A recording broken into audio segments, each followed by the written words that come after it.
Des réalisations palpables. Mais nos efforts sont contrariés par des épreuves multiples. Grâce à l'expérience d'un homme et au sacrifice des Camerounais, nous avons su préserver l'essentiel, maintenir la paix et l'unité, offrir à notre jeunesse des opportunités durables, renforcer l'inclusion socio-économique de la femme et assurer sa protection reste notre engagement.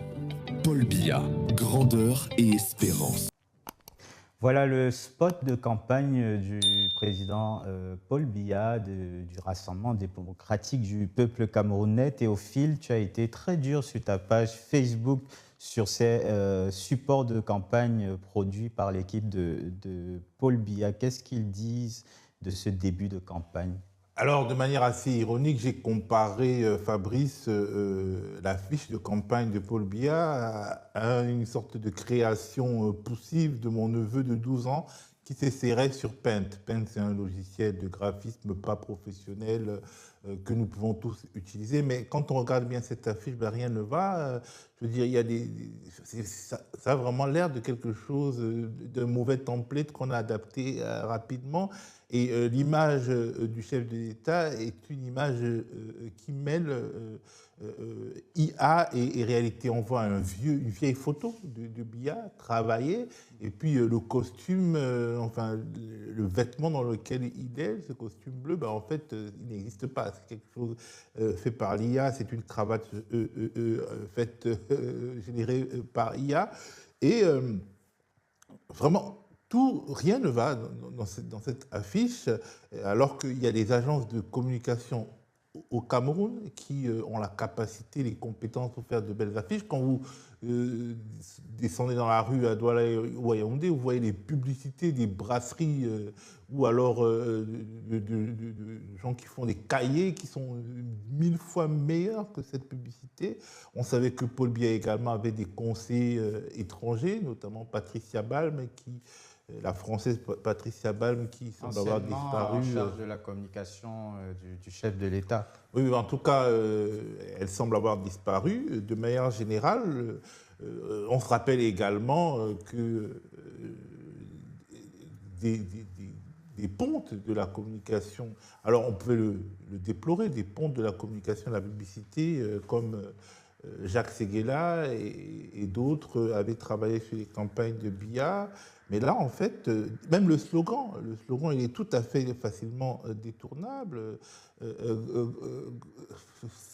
On peut parler de grandeur et décadence, hein, pour faire un jeu de mots avec ce qu'il dit. Et puis quand il parle des grandes espérances, comment se fait-il que les grandes espérances viennent après les grandes réalisations? Ça n'a pas de sens, même d'un point de vue. Et puis espérance, on peut espérer qu'il prenne sa retraite et qu'il quitte le pouvoir.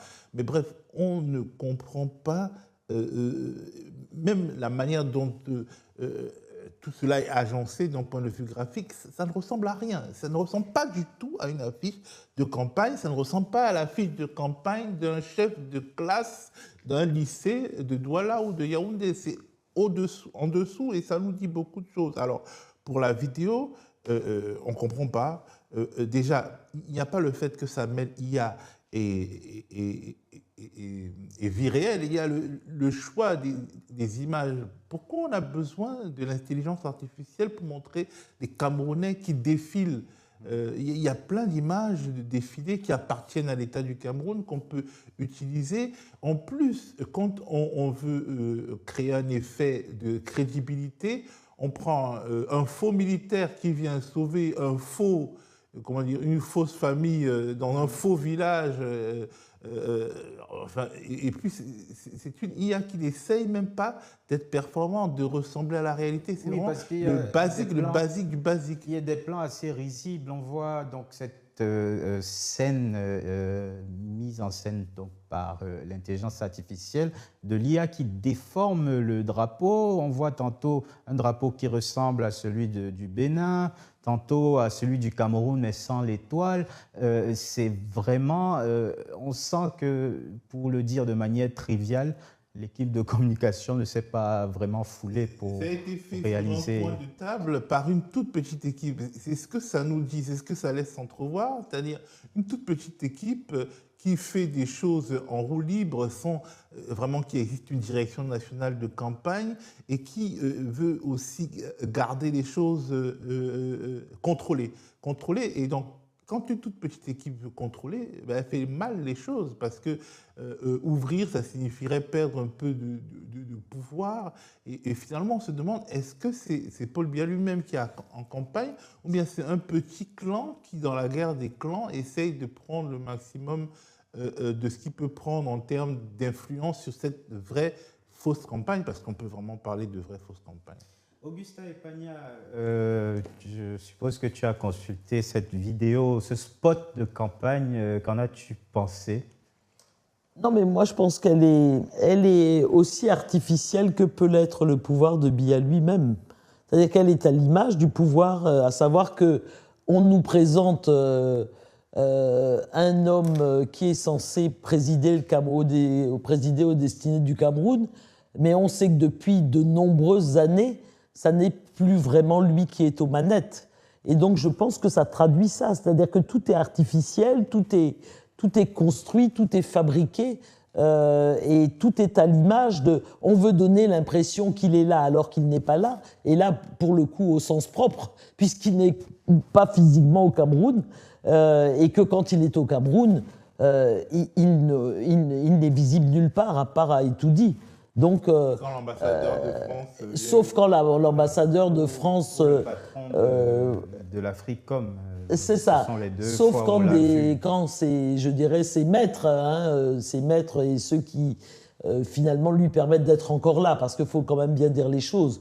Il est bien évident que si ces puissants ne continuaient pas à jouer le jeu et à faire comme si c'était lui qui gouvernait, qui était à la tête du pays, il y a bien longtemps, et il avait lâché, il y a bien longtemps, je pense que on n'en serait peut-être pas là au niveau de la situation du pays. Donc je pense que la communication, elle est à l'image de l'homme et de sa non-présence au niveau du pays et au niveau de sa gouvernance.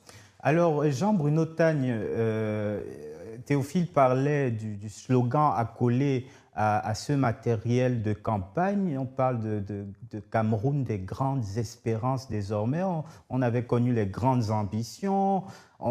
Dernièrement, c'était les grandes réalisations. Qu'est-ce qui s'est passé? Il y a une forme de régression. On est passé des réalisations aux espérances. C'est quoi la logique dans tout ça? Eh bien, il n'y a aucune logique. Il n'y a aucune logique en réalité. Et j'ai moi-même observé, comme tout le monde, toute l'indigence conceptuelle qu'il y a dans la fiche de campagne de Paul Biya et le recours à l'intelligence artificielle pour faire son clip de campagne me semble être quelque chose de tout à fait cohérent parce que la réalité le dessert tellement qu'il est obligé d'utiliser des images artificielles fabriquées pour tenter de proposer quelque chose aux Camerounais. Parce que la réalité du Cameroun aujourd'hui, c'est quoi?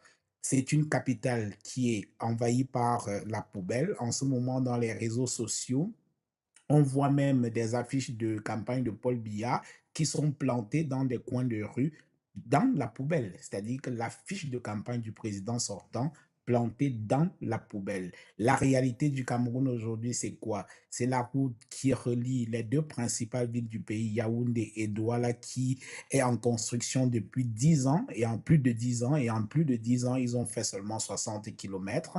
La réalité du Cameroun, c'est la route qui est impraticable entre Douala et l'ouest du Cameroun, les routes qui sont à peine utilisables dans dans la région septentrionale du pays. Donc, en fait, la réalité du Cameroun, après 43 ans, dessert tellement Paul Biya que ses équipes n'ont pas eu d'autre choix que d'utiliser le mensonge de l'intelligence artificielle pour essayer de proposer quelque chose aux Camerounais. Et vous avez observé effectivement, on ne parlera pas d'évolution, mais justement, c'est de régression dans les propositions ou alors dans les slogans de campagne de Paul Biya. Il y a eu le septennat des grandes ambitions. Après, on est venu aux grandes réalisations. Il n'y a pas grand-chose qui a été réalisé. Et aujourd'hui, il s'en remet à l'espérance. Il demande aux Camerounais voilà, de mettre leur confiance, d'espérer quelque chose pour le prochain septennat. Augustin le disait très clairement. En réalité, aujourd'hui, c'est que tout ce qu'on voit dans la campagne de Paul Biya montre une équipe qui n'a pas grand-chose à proposer, qui ne sait plus où donner de la tête. Et tout est faux là-dedans, parce que même les photos qui sont utilisées de Paul Biya sont des photos mensongères qui ne traduisent pas la réalité du personnage au jour d'aujourd'hui. Et c'est terrible parce qu'au Cameroun, pour finir sur ce point-là, au Cameroun, pour déposer un dossier devant l'administration, on demande d'avoir une photo datant de moins de 3 mois. Or, les photos de Paul Biya qui sont brandies un peu partout et qui pallient un peu son absence lors des meetings, ce sont des photos de lui qui datent de 10, 20, 30 ans. Voilà, donc tout est faux, il n'y a rien qui marche dans cette campagne de Paul Biya au moment où on commence la campagne électorale. Alors, je voulais rajouter quelque chose. Oui, Théophile. Le mot espérance, c'est un terme religieux. Oui. Et c'est un terme religieux, on espère ce qu'on n'a pas. Et aujourd'hui, ce que les Camerounais peuvent espérer, les Camerounais peuvent lever les yeux vers le ciel, pas pour espérer que Biya fasse cette année de plus, mais qu'il parte, qu'un miracle se produise et qu'il disparaisse. En fait, donc le mot même est susceptible de générer des railleries en série.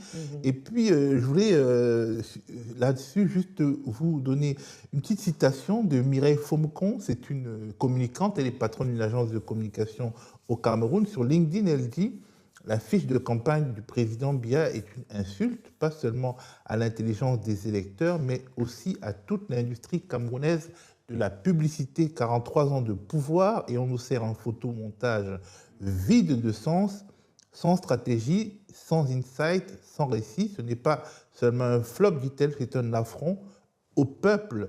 Elle ajoute au président et au Cameroun. Alors, l'affront au président, bon, on s'en fiche un peu, mais effectivement, c'est un affront au Cameroun parce que dans le monde entier, il y a des Camerounais de talent qui travaillent dans la communication. La personne qui refait même l'image de marque, la marque Bénin, c'est un Camerounais qui a été recruté par le gouvernement du Bénin et qui a fait des magnifiques spots de campagne pour